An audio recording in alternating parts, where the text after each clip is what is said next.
everybody, Playtendoguy here, and I'm back with another video. It's Monday, so you know what that means. It's time for another weekly pickups video. And today I'm going to show you everything I picked up over the past week and a bit, nearly 2 weeks. And overall, there's a decent haul to show you. So without further ado, let's get into it.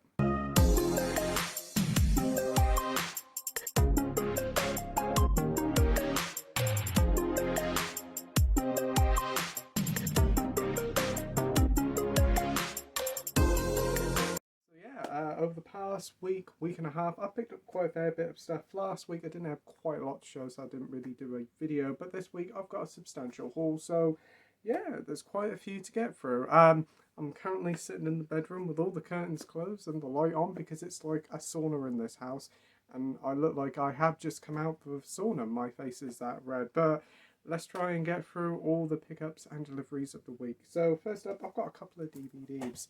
First one I ordered off eBay for about a couple of quid, and it's another one to add to the Steven Seagal collection. And that's Steven Seagal in Out for Justice. I have watched this one over the weekend and I really did enjoy it. It was another solid early 90s Seagal thriller.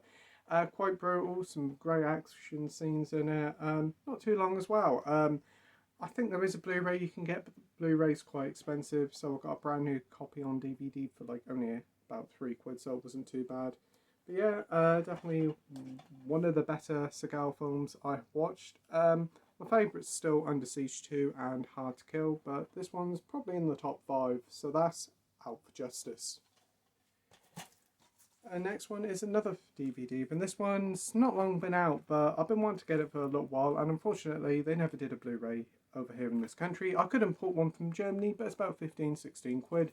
And the DVD dropped down to $4.99, so I thought, you know what, pick it up. And that's Clint Eastwood in Cry Macho. This is his latest directorial film, and also one that he stars in.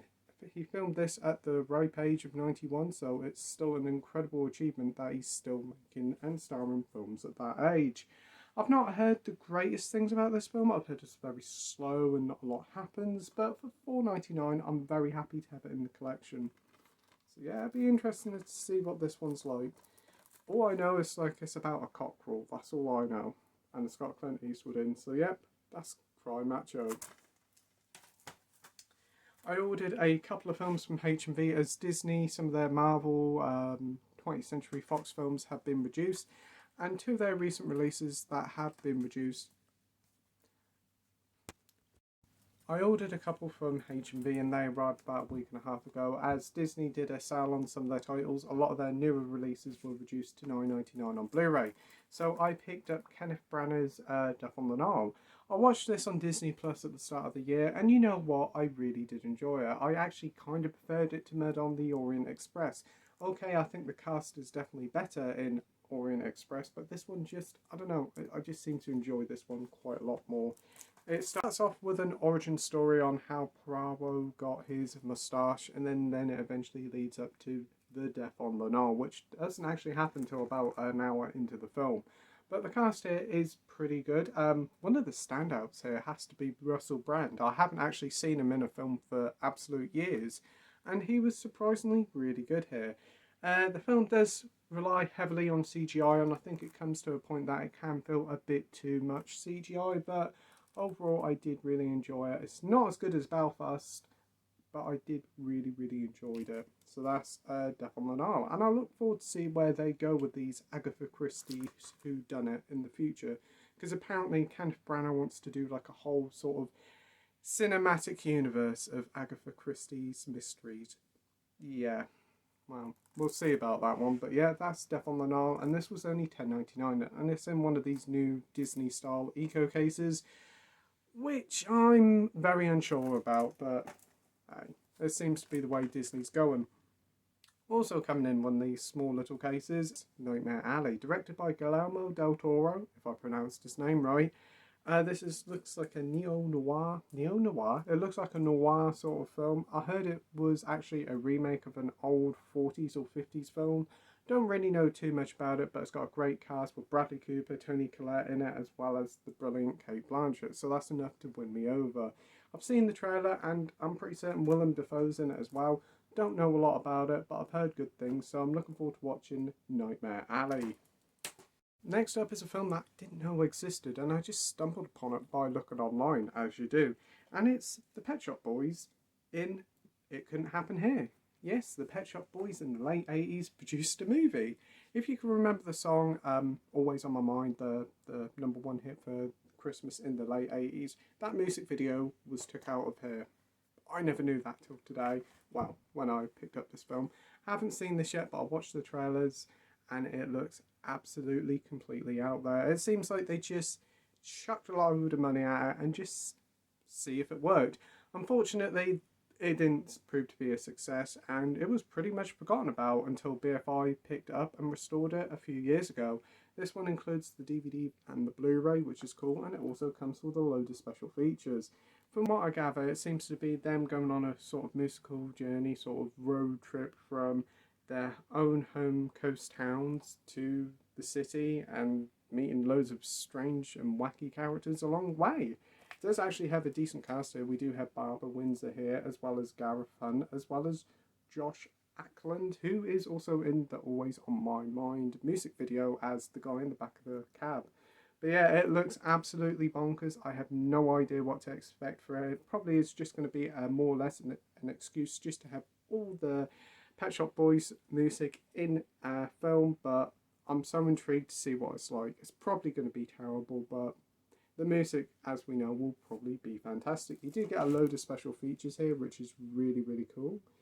This was like about £8 or £9 off Amazon, so let's see if it's any good. So yeah, that's the Pet Shop Boys in It Couldn't Happen Here. Ordered online was another one to add to the Steven Seagal collection. I keep forgetting he's actually in this film. I keep forgetting how a lot of actors are in this film, and that is Robert Rodriguez Machete. I have actually seen this one before, and I rewatched it again at the weekend, and I absolutely enjoyed it. It was such a fun, over-the-top gore fest. It's just so out there and ridiculous that I just couldn't help but enjoy it. There's some very great scenes in this. The cast is fantastic here. You do have Steven Seagal here, actually playing a villain for a change. You have Michelle Rodriguez, who I've never really thought much of as an actress. I only really know her from Fast and Furious, but she was really good in here. So was Jessica Alba, and surprisingly Robert De Niro was in this. The film's not long, doesn't outsource welcome. It's just a load of glorious over-the-top action. It kind of feels like a video game at times, how daft and ridiculous this film is. There is a sequel called Machete Kills. I haven't actually seen that one, so I probably will be trying to look out for that one soon.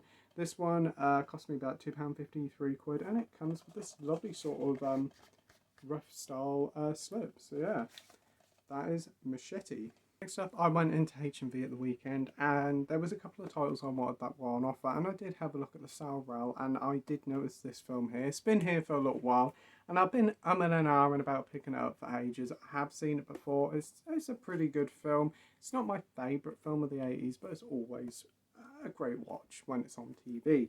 But I've never actually had it in the collection, so I thought, you know what, pick it up because it was real cheap, and it's on the VHS range, and that's E.T. the ExtraTerrestrial. E.T. the ExtraTerrestrial. Did I get it right? Hopefully I did. But yeah, I haven't seen E.T. in absolute years, but always remember kind of enjoying it as a kid. The E.T. absolutely petrified me as a young child, and it wasn't until I was about 8 or 9 years old till I watched the film. But yeah, it's a great film, very iconic, such a film that epitomised the 80s, so it is great to have it on physical. This is the VHS range, so you know what you're getting here. You're getting a Blu-ray, you're getting a DVD, you're getting a poster, you're getting an art card, or no, like a little collector's card and like a sticker. So that's pretty good. You also do get some bonus features there. And yeah, for like £3.99, that's very cheap, so I'm very happy to have that in the collection. So that's E.T. for £4 on the VHS range. Next up is a film that I have seen before, and I wasn't the big fan of it, but as it got an extra reduction to quite a decent price of £6.99, I thought I'd pick it up, and that's The Matrix Resurrections. Yeah, this film ain't long been out. It's only been out for like about a couple of months, and it's already hit the £6.99 mark, and I thought, you know what, get it, give it another go, see what it's like. I did watch this when it came out, like around Christmas time on streaming, and I wasn't the biggest fan of it. It didn't really make a lot of sense to me, but this is partly to do with me because I kind of skipped over 2 and 3 and just watched a recap of it online. So what I'm hoping to do is to pick up the Matrix trilogy sometime, probably around Prime Day, and watch the whole quad trilogy over a couple of weekends and see what I think of it. But I'm looking forward to giving this one another go. Some people seem to have a different opinion on it and do think it's not too bad, but I'm happy to have it in the collection. Hopefully I'll enjoy it more on a second time watch. So yeah, that's The Matrix Resurrection. The film I picked up for a week is a film that I did watch at the start of the year and absolutely loved it. It was Kenneth Branagh's other film this year and I think it was fantastic, and that's Belfast. Loved it. I did enjoy this film. I thought its child's perspective of like what goes on in the world is just truly wonderful. The young lad here, Jude Hill, I thought was really good, and I can definitely see him going places. The cast is fantastic here. You've got Judi Dench, Jamie Dornan, and Kieran Hines. Kieran Hines is always great and stuff. But yeah, thought it was fantastic. Very happy to get it in the collection. Thought the soundtrack was great. I always loved the cinema scenes. The cinema scenes were fantastic. And I'm very happy to actually find it with a slipcover, because I was going to order it from Amazon, but I remembered my local H&V had it with a slip. So very happy to get that. This one actually includes an alternative ending where it actually features Kenneth Branagh, because he never actually features in this film, because I'm pretty certain this is like a loose retelling of his life. Not like one-to-one, but kind of like a takes inspiration from his childhood. But yeah, I'll be intrigued to see what the ending's like. So I haven't heard much about it. You also do get some deleted scenes and some other special features as well. It really did surprise me, this film, because I thought it was going to be like 2 hours, but it was only like about 90 minutes, so it's quite a short film indeed. So yeah, with a great soundtrack, great cast, and just a wonderful film in general, it's Belfast for $9.99. Yep, that's all the pickups and deliveries for the past week, and overall, not a bad little haul. I am expecting a couple this week, or well, I actually was expecting one last week, but it still hasn't turned up, so I'll ask for Music Magpie, so I will be asking for a replacement or a refund for that one if it hasn't arrived in the next couple of days. And as always, don't forget, on Wednesday night at 7:30, join me, Andy and Mike for another Wednesday night movie live stream, where we'll be joined by Elliot from IMO Reviews, as well as Scott from Scott the Movie Critic. So join us on Wednesday night for another fun-filled night of movie talk. It's going to be a very good night, but also going to be a very hot one, isn't it, with all this weather? But yeah, as always, thank you very much for watching my video. I hope you enjoyed it. If you could like and subscribe, that'd be totally awesome. And as always, till next time, bye.